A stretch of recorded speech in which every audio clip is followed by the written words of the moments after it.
Hello, welcome to the Hoop Collective. Joining me from Boston, covering the Eastern Conference Finals, is Tim Bontemps. Hello, Brian. And joining me from San Francisco, where he just wrapped covering the Western Conference Finals and is headed home with the Dallas Mavericks, is Ban MacMahon. Howdy, partners. So the Mavericks are going into they're in a bit of a between worlds. They're obviously incredibly pleased with the way this season played out. Huge upset victory in the second round, knocking out the top-seeded Suns.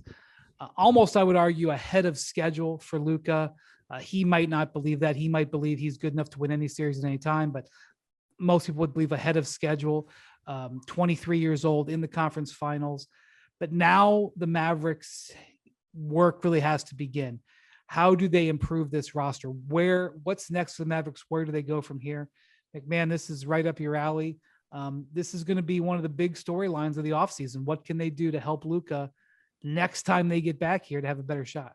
Yeah, and there's things Luka needs to do, and J. Kidd didn't call him out specifically, but when J. Kidd talks about, are we going to train to play into May and June? Obviously Luka's training last summer and his little brief hiatus between the Olympics came into question. Luka called himself out, said, hey, he's got to get better defensively, but they need to upgrade the roster. And they are, in some ways, they are ahead of schedule. They also really kind of wasted having a no doubt superstar on a rookie contract. Like, it was apparent. Nobody questioned after Luka's rookie year whether he was going to be a superstar. After his second season, it was like, he's already an MVP candidate. The Mavericks had the opportunity to have cap space in the last few off seasons, and really the only thing they had to show for it was Reggie Bullock on a mid-level exception. The two previous off seasons for that, they made one good free agency signing, Seth Curry. They have a trade exception now that may or may not be used, but that's all they've got to show for Seth Curry. They traded him for Josh Richardson for Moses Brown, who ended up being waived in a trade exception. So they're, the previous front office regime, they botched an opportunity with Luka on a rookie deal. Now, Cuban, the ultimate shot caller, so he has to own part of that, but there's not going to be cap space moving forward. Cuban says he's going to pay what it takes to keep Jalen Brunson. That pushes them into luxury tax territory, significantly into luxury tax territory. And when they made that Porzingis deal at the time, I think with you guys, I said it kind of feels like there's this race now. Can they get the second star before Luka decides, hey, maybe I need to go elsewhere to play with another star? And I don't think that's true anymore. I think that we can debate the semantics on whether Jalen Brunson, who just averaged 20, pretty efficient 22 points per game during the playoffs, qualifies as a second star. But he's a guy. He's not an all-star. This is his first year shifting into a full-time starter mode. But I think the path forward for the Mavericks is going to be Luka and trying to get as many great fits as complementary pieces around him as possible. They have some. They need more. They need to upgrade center. They need to add depth, especially on the wing. And I think that's going to be more the path than continuing the perennial chase to add a superstar. Well, I'll tell you what, if they don't re-sign Jalen Brunson, he might not be a star. He might not be a superstar, but that would be a pretty bad sign if you're Luka Doncic. If you see this guy who rolled with you through the West playoffs, who was a really good player through these playoffs, and you let him walk in free agency because you didn't want to pay him, that's not, to me, the kind of message that you would want to be sending. And I think to your point, when you've got, I think Dallas through this season, MacMahon, with Jason Kidd as coach, they've proven they can defend with Luka on the court. He's proven to be able to connect with Luka in ways that I think everyone was curious to see if to be able to. He's done really well with that. So your point, now the question is, where do you fill in around that? And I think they might not have the flexibility to get another star. I think they're also fortunate in the sense that there's not necessarily another star available. It's not like they're missing out on guys, right? Especially this summer. So, You can go out. I mean, look at this. The Celtics are kind of a good example. Boston last year, they haven't made drastic changes to this team over the last year, but they went and turned Kemba Walker into Al Horford. Not entirely different than the kind of move that the Mavs did, turning Porzingis into Spencer and Bertans. And then they went and got Derek White. And Derek White's not a superstar, but he was they used first round picks in both of those deals. Right.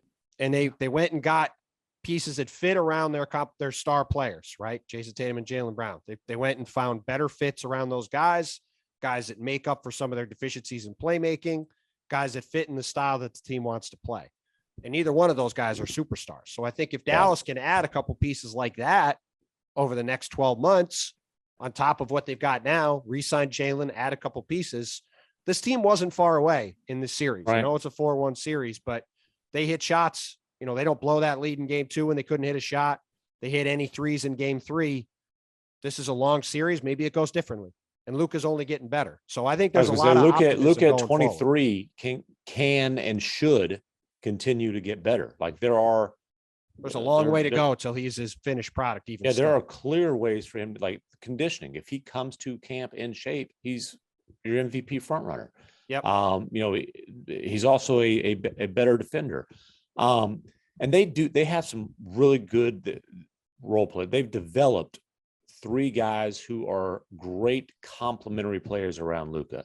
That is Jalen Brunson, who's learned how to play off of Luka. And I've got a story up on the site now, you know, where he talks about, like, it's not easy playing with Luka. He's going to have the highest usage rate in the league. Everything's going to revolve around him, rightfully so, as Jalen says. He's learned how to be comfortable, basically saying, hey, I don't need a rhythm.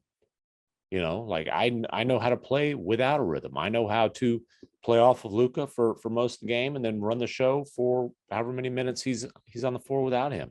And then Dorian Finney-Smith and Maxi Kleber, you need low usage, very good defending 3-and-D type of guys you need guys who provide space for Luka offensively and protect him defensively.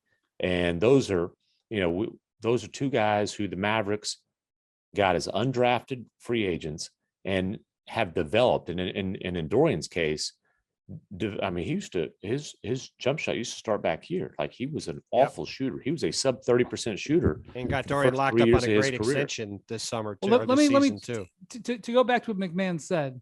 MacMahon talked about, you know, not being able to take advantage of low payroll. It's kind of wild. They had the 26th highest payroll this season. Western Conference Finals on the 26th highest payroll. But here's where the challenge is. So Doncic is going from $10 million a year. He made $10 million this year to 36, almost 37 next year. $27 million raise is one of the largest raises in NBA history. Is there such thing as a fun supermax?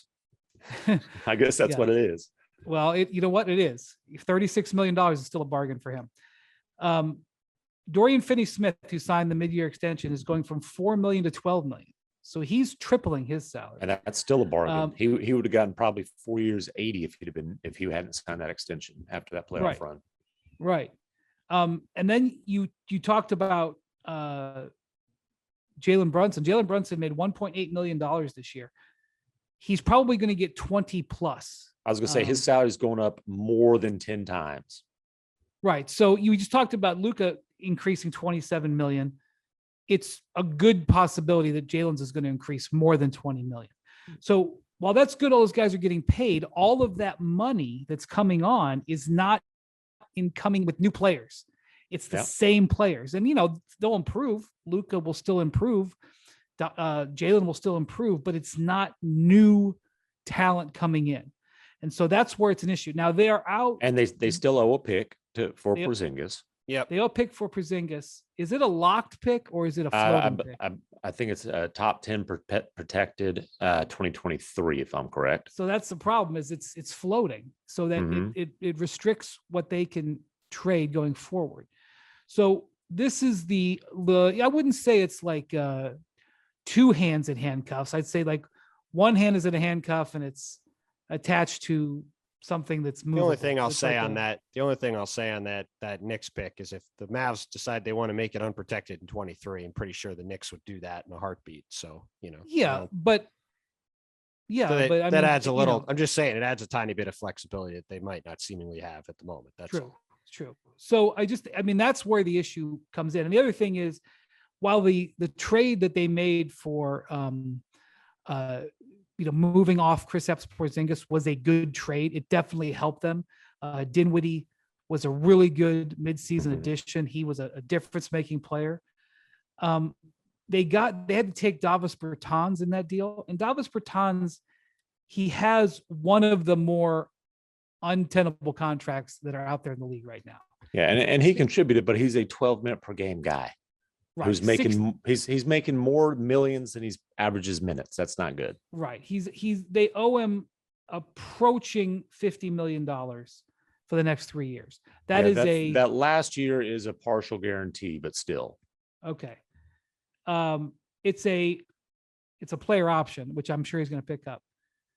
It's is toxic too strong of a word? I don't know if it's a toxic contract. It ain't a good. It's not a good contract, but playing on that team with Luka, I think they'll get more out of him than most teams would. And I also think it's the kind of deal that as it gets shorter, they can throw into a deal to get something done without a huge penalty. Yeah, the partial, there's, like I said, the partial guarantee on that last year, at some point it will become very tradable. Right now, you're having to incentivize to get someone to take that deal. Yeah. So I think at the time though, Dinwiddie's when they made that Porzingis trade, it was kind of thought to be one big bad contract for two medium-sized bad contracts. The Dinwiddie's fine on that contract. I think that sure. He's decent value on that at this point. I think the big thing, Tim Hardaway Jr. When he comes back off the injury, he has an attractive contract. He made 21 this year.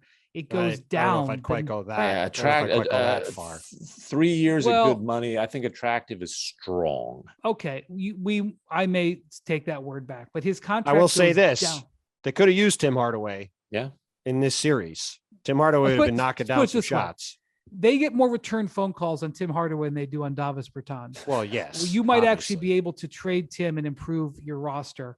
His contract goes down in value each of the next 3 years. That's another contract that will improve over time. Mm-hmm. So that may be the guy that they look to see what his market value is, even though he is a good player and can help. But I just, I question to see how they're going to guarantee improve. And that's what they really need, to be honest with you. They need a really good player to say, I want to be in Dallas, either as a free agent or on a team who can go to his team and try to force his way to Dallas. It doesn't necessarily, it would be great if it was a superstar player, an all NBA type player. Or they need a guy to hit the market, like say a certain center in Utah, where maybe his value in the open market isn't as high as his talent would necessarily indicate. And they can maybe use their assets to get a guy like that who maybe talent-wise you shouldn't be able to get, but fit-wise and asset-wise they might be able to. And be willing to take on a lot of salary in the deal. Well, I've gotten a sense that the Mavs they were very interested. We talked about this in Gobert mid-season. I've gotten the sense that has cooled. And honestly, I think a big part of it is just because his contract has 4 years left at a massive number. Yep. And Cuban is already going to be paying significantly more luxury tax than he anticipated. Them not getting that Brunson extension done when Brunson went to them in January and said, hey, I'll take that 4 years, 55 that Finney Smith ended up signing. That is going to cost a ton of money because he's getting 20 plus. Yeah. And it's not just the 20 plus. It's all going to push you into the tax. They were going to go into the tax with if they signed that extension. So that extra 5, 6, 7, 8 per year, multiply that with the tax money. In regards to Gobert, I will say that at the draft combine that just wrapped up in Chicago, I don't know if it was a concerted effort by the Jazz or if it just happened, but I talked to several executives who came out of there who said the Jazz made it known that they're not breaking up their team. Now, whether that's true, whether that's a position that they're taking, I don't know, but that was the message that emanated out of the Utah camp in Chicago. So we'll see how that does. Okay. Thank you, MacMahon, for your coverage of the Mavericks this season and for everything else. Thank you, Bontemps. We'll talk to you guys. You can hear us, by the way, on the Hoop Collective podcast. This group you will hear every day on every game day for the NBA Finals. I was going to say every day is giving us a lot of extra work. So let's make sure it's every day. every game day. Yeah, I got to talk to you about that every day thing, Bontemps. I forgot to send you that text. Must have not have gone through. Oops. All right. Thank you to our producers. Thank you for watching. You can listen to us on wherever you get your podcasts as well.